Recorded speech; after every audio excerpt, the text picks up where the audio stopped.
Hello, investors, and welcome to a quiet 180 Markets weekly wrap. Well, friends, it's a real arm wrestle out there. That's right. On one hand, we have shorts and investors selling on any strength.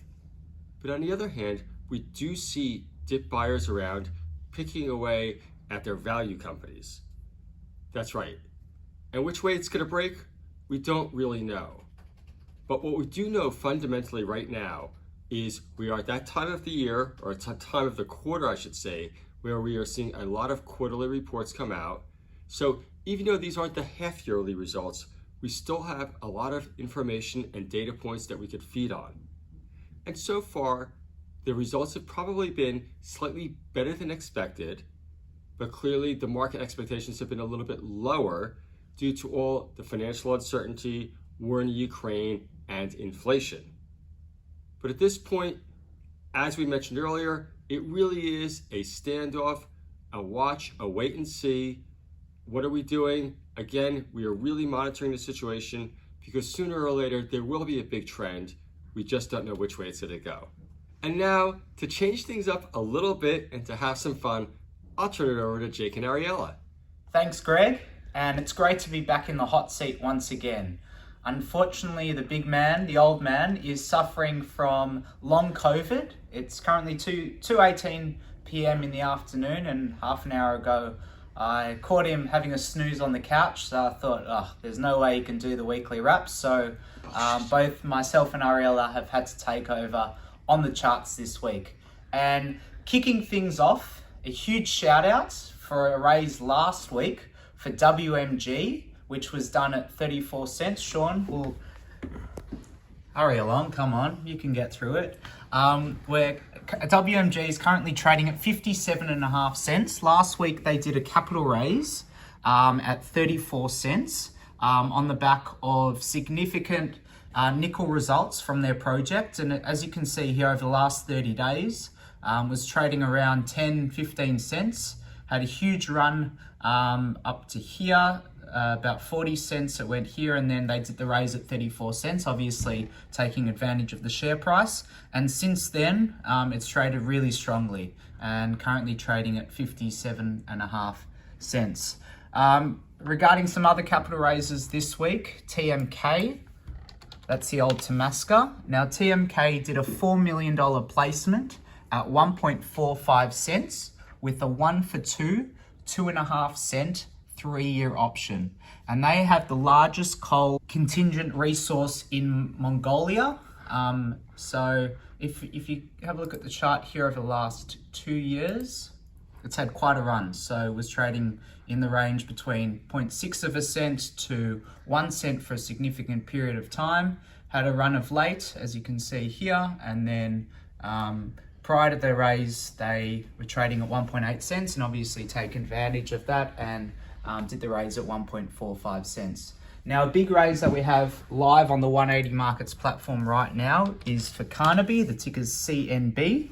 Now, they're doing a $20 million placement at $1.22. The raise is to further explore and support the upcoming mineral resource estimate for the Greater Duchess Copper Gold Project. Now that MRE is expected in Q3 2023, so obviously that's the key upcoming catalyst.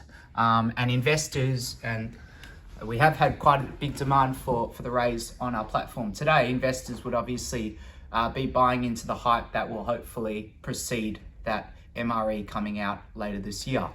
One final raise that I wanted to take you through was CAI, was a ticker, that's Calidus Resources. Now they did a $23 million placement at 21 cents. Now, as you can see here, as early as April last year, they were trading around $1. And obviously share prices come under significant scrutiny of late. But what was probably a positive sign for at least existing shareholders and those that did take in the placement, Alkine, which is an ASX listed company with the ticker ALK, they subscribed for $2 million worth in the placement, and McMahon Holdings, the ticker's MAH, they're a contractor at Calidus's Warrawoona Gold Project, which is quite a tongue twister, but they themselves, as part of the placement, decided to convert 10.5 million of their credited position to equity. Now, He can't read if I show the camera from here. Come on. Now, the placement being done at 21 cents, so it's trading okay. Obviously down 15% today, but we'll see how it trades upon settlement date. That's all the placements, the key ones that we saw at 180 Markets this week. To go through the hots and the colds this week, we'll take it over for Ariella. You can obviously hear that the long COVID is really in effect here, and I might have to get out of the room quickly. Thanks, Jake. And now we're going to move on to some ups and downs on the market. But first, what's happened this week? This week, we've seen gold hover around the US $2,000 mark. It has dropped below, but it also has gone above. So it's really affected some gold stocks on the market. And today especially, we're seeing quite a few in the red. As well as that, something I've noticed this week is nickel. Nickel has been coming back, and since some companies are putting out some really good nickel results, they're really moving the market and getting market eyes on the stock.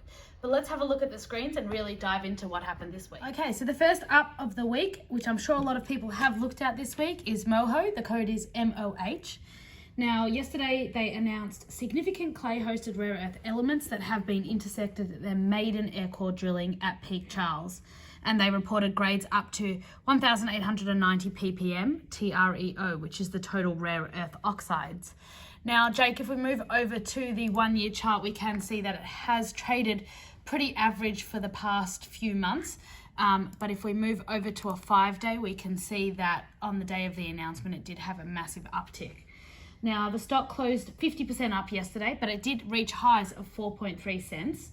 And at the start of the week, it opened at 1.8. So if we move over to the depth, we can see that it's trading at 2.4 as of 3:20 p.m. today, which is still higher than the start of the week, which is a very big positive and means even though traders have gotten into the stock, as you can see, it's trading a little bit on the way down.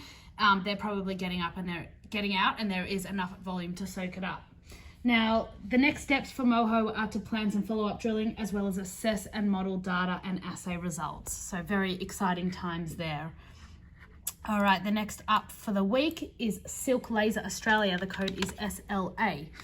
Now, they announced a non-binding indicative acquisition proposal from API, Australian Pharmaceutical Industries, to acquire 100% of SLA shares at $3.15. If we bring up the announcement over here, you can see here $3.15. Now, API is wholly owned subsidiary of Wesfarmers, WES, and at the start of the week, SLA opened at $2.31.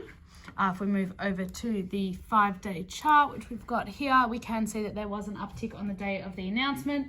They reached a high yesterday of $3.04 and currently trading at $3.01.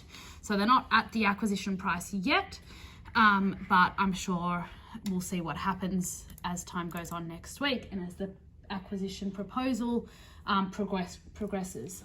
The next stock we'll look at for this week is Wide Open Agriculture, WOA. Now, they are currently in a trading halt, but they have been trading up this week. If we move over, or you can see on the 5 day chart, they have been trading upwards. If we move to the 1 year, they've had a bit of an uptick this week. Now, on Wednesday, they announced a letter from the CEO providing a business update comprising of protein product moving to commercial production, financing and strategic options as well. Now, clearly this letter was being read well by the market, but the stock is currently in a trading halt, and the reason for the trading halt is that it's pending clarification on this announcement here.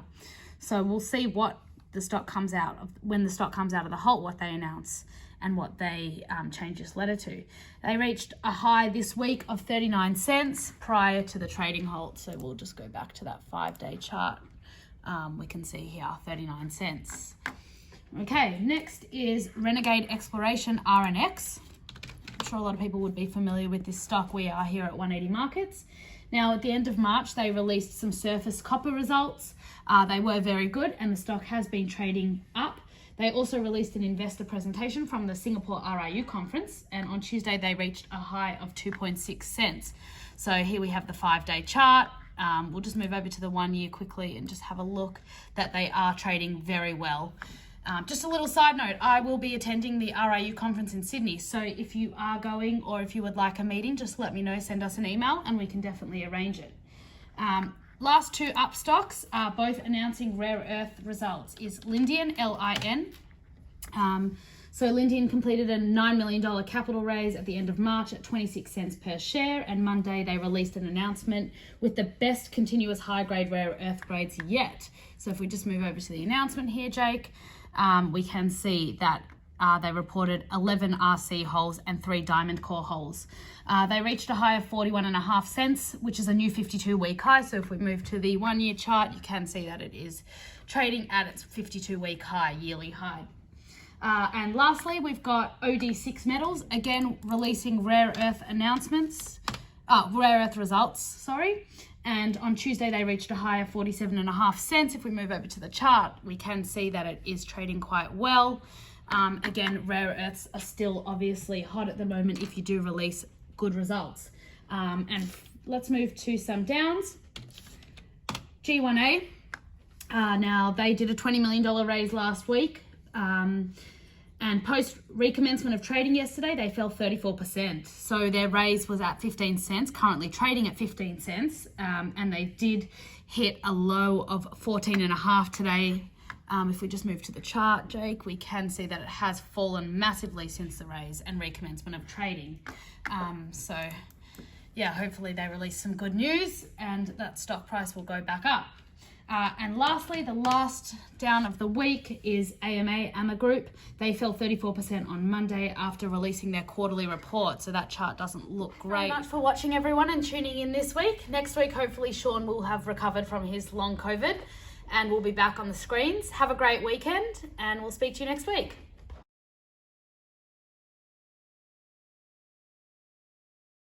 Thanks for watching another 180 Markets Weekly Wrap. If you want access to thousands of capital raises, sign up at 180markets.com.au and you'll get access to our very next capital raise. Thanks for watching.